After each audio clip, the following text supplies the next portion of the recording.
Hello guys, what is up? We got another review here. This time we have another flagship and it'll be from LG. This time it's top of the line LG V60, the successor to the LG V50 from last year. This one came out a little bit earlier in the year, I'm assuming because of the Corona V. But yeah, so I got this just a little over a week ago, and I've been using it for quite a bit as my daily driver, and I just want to talk about it. So here it is in all its glory. It is right now currently in its dual screen case, which as you can see has the two screens. But let's go ahead and go into it. I'm gonna go into the negatives. The first negative from the V60 that to me it's just a little pickiness I have is the screen is only 1080p. Most of the time you're going to be using this phone more than likely as just the phone itself without the dual screen case, and I'll go into that a little bit later. But as you can see, here it is. It's a beautiful phone. It's big, but for me, I mean, my hands are not that small or not really large. I think it's about average, and I'm fine using this even as a one-handed device. I do use it quite a bit, and it's been good. But yeah, that's one thing though, the 1080p HD screen, so you only have one right here. And even though it is a vibrant screen and looks pretty, I'm actually currently filming on the OnePlus 7T Pro at McLaren, and that screen is just gorgeous. You can tell by the smoother refresh rate, which I'll go into later. It's a QHD screen, and it's beautiful. You can the little subtle details that you can see. If you're a tech nerd like me, you'll definitely see it. Another thing is the notch. As you can see right there, I'm not a big fan of the notch. OnePlus 7 Pro, OnePlus 7T Pro don't have a notch, and I've gotten used to that, and I love the sleekness of it. So that's another thing that I can kind of talk about. Not only that, it doesn't have a Face ID. With a big old notch like that, well, it's not that big, I guess, but you know, it's pretty noticeable. And no Face ID, that's another thing that people have complained about quite a bit. Another thing is the 60 hertz refresh rate. I'm only going to say it's a negative because it's a flagship and it doesn't have a bigger refresh rate. You can't really tell. Honestly, if you're coming from an iPhone, if you're coming from another LG, you're not going to notice. However, if you're coming from a 90 hertz refresh rate, which I have right now at the moment, and from the Rogue Phone 2, which had a really smooth refresh rate, you're going to notice. But if I'm going to be 100% honest, after maybe 3 days, you're not even going to tell, you know. But that is something to think about. Although it does have flagship specs, it has the 865 processor, which is pretty good on battery. It doesn't have the screen to go with that. Anyways, let's talk about what's another negative we can think about. For me, I mean, a lot of people like this gold. I like the sleekness of dark colors. The OnePlus 7T Pro has a black trim, and this one has a rose gold trim. I personally, my favorite color is red, so I'm not a big fan of blue. Even though this blue does look nice. If you like blue, look at that. It does pick up smudges, as you can see. I would have rather gotten the white one, but this was the only one they had available at the time. It is nice. And it's a beautiful phone, don't get me wrong. But for me, my specific likes, I like a dark color. Very dark color. The LG V40, which is the last LG I had a very sleek design, very subtle, very stealthy, and I like that. This one, not so much. It does look like an S10 Plus, as you can see, if it had a light blue, black, and a rose gold trim. This is a rose gold. Very similar, not as pink as the iPhone gold. If you want to compare it right between the gold from the iPhone and the rose gold from the iPhone, right between those two shades, that's what you're going to get here. And it's right there as well on the trim of the camera. That's another negative that I think. The design, I mean, the colors on this specific phone. What else do we have here? Oh, LG's UI. Man, that thing stinks. I have a launcher right now, which is Nova. As you can see here, this is not the custom. This is not the original launcher from them. This is part of their interface. It's just kind of buggy and freezes every now and again. It's not the biggest, most crisp thing. So it's kind of a bummer. You know, if you're gonna compare it to the to the OnePlus 7T, which is a beautiful operating system, smooth overall, just amazing. And coming to this one, you could just definitely tell the downgrade in quality as far as the interface there. Okay, and that's pretty much all the bad news we got for this one. And let's start going into some of the good news. Should I start off with the best good news or the worst? I don't know. We'll just go at random. One of my favorite things about this phone, the size of the display. Although it does have that that little big notch, the display itself is beautifully big. As you can see, I don't want to get copywritten here, but it's amazing. Amazing how big this is. I have not had a Galaxy S20 Ultra yet, but it's, you know, 0.1 inches smaller than that, and it's comparable. It's an OLED display, so it has a really deep blacks, as you can see right there. It's beautiful. It's crisp. It might not have the 120 hertz refresh rate or the 2K display, but the display itself is a beautiful display. I'd say it rivals any display out there. You know, even though the refresh rate, like I said before, it's not there.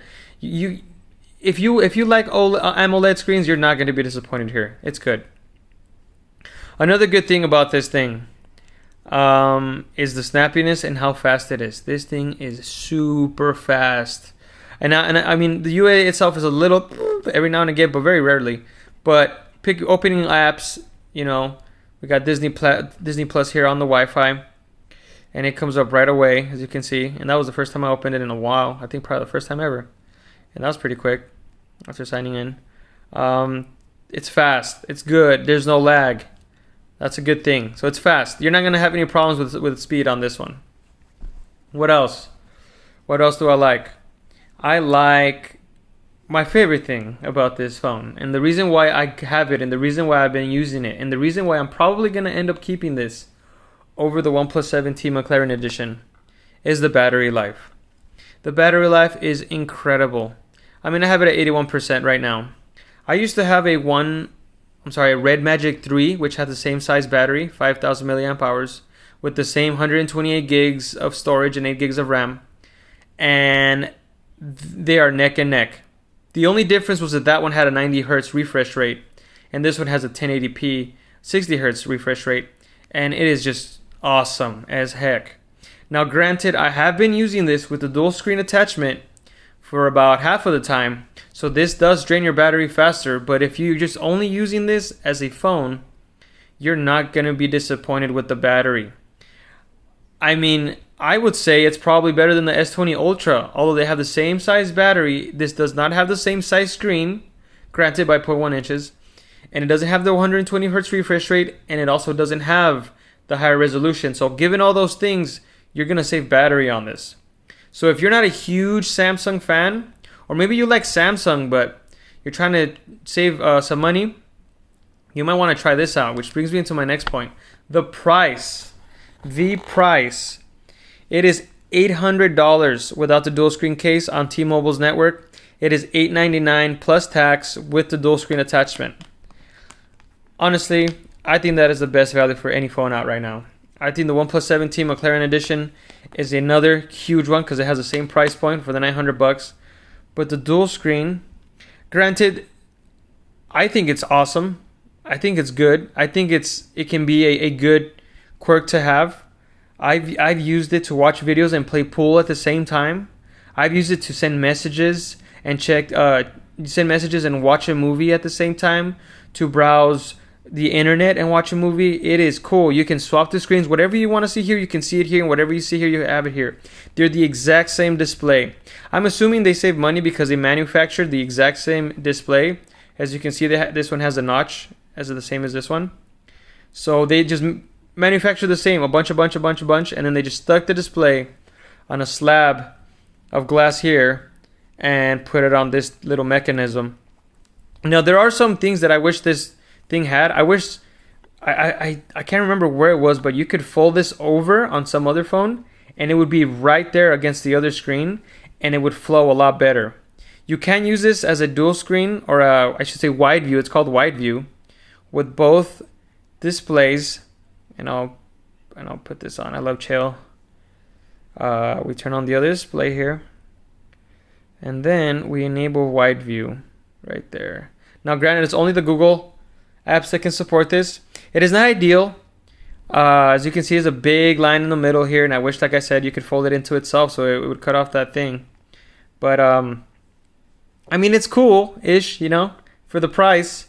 You get two screens like that. You can use it like that. You can turn it over like that, and we still got the two screens. You know, if you're just cooking or whatever and you want to watch a video, it's cool. That's what I was doing earlier, actually. And it's that's one of the cool things. Now, there are some things that I know that can be improved with that. One of the things that I wish it could be permanently on this type of view. If you could have it permanently on the landscape view, it would be a lot better. Because see, right here, I wish I could just, you know, use it kind of like a tablet, but you can't. It won't fold. You have to keep it like this. And let's say if I want to watch YouTube and then be on Snapchat at the same time, that's not possible. Okay, let me send this to the other screen. That's not possible if I want to watch a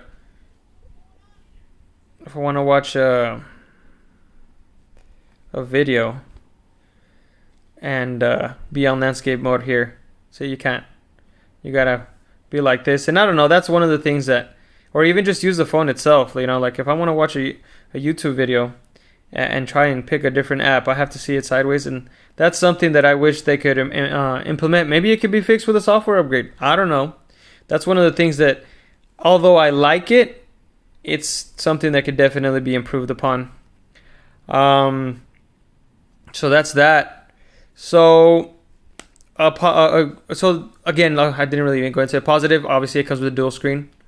And going backtracking into a negative out of the case itself, it's very bulky. As you can see, the phone itself is already pretty big. Everyone's like, "Oh, it's a huge dude." It's big. It's not enormous. I mean, the biggest phone I've had so far is the Huawei Mate 9X, Mate 9 Pro X, something like that. Mate 20X, the Huawei Mate 20X. That was the biggest phone I've had. That thing was as big as this with this case on. So that's a big mammoth phone. That was too big. I think that was like probably as big as you could get without, or I mean, it was already going to the humongous size. This is big with the case, not as big without the case. I think without the case, it's fine. I haven't had it with a normal case yet because I've been trying to find one and I haven't been able to. All the things online are coming from China, so they wouldn't be here till like next year, pretty much, right? Because of everything that's happening. Oh man, I wish I had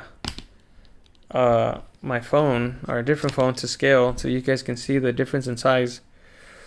But it is taller than the OnePlus 7 Pro, the OnePlus 7T Pro, just by that much. The width is about the same width this way. The thickness, I would say it's a little bit thicker than the OnePlus 7T, and I'm assuming it's because of the battery.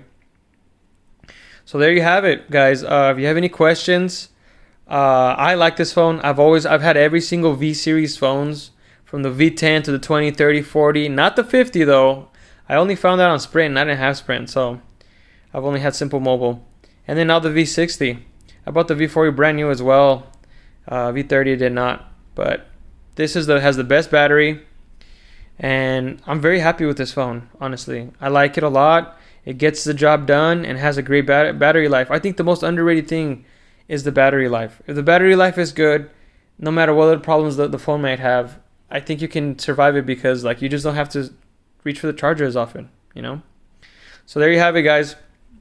And that's the V60 thinq with the dual screen attachment. If you have any questions, I will be hanging on to this phone for quite a bit. The next phone I'm trying to get is a Red Magic 5G to do a review on that, so stay tuned for that and let me know what y'all think. Thanks for watching and have a good day. Have a good day.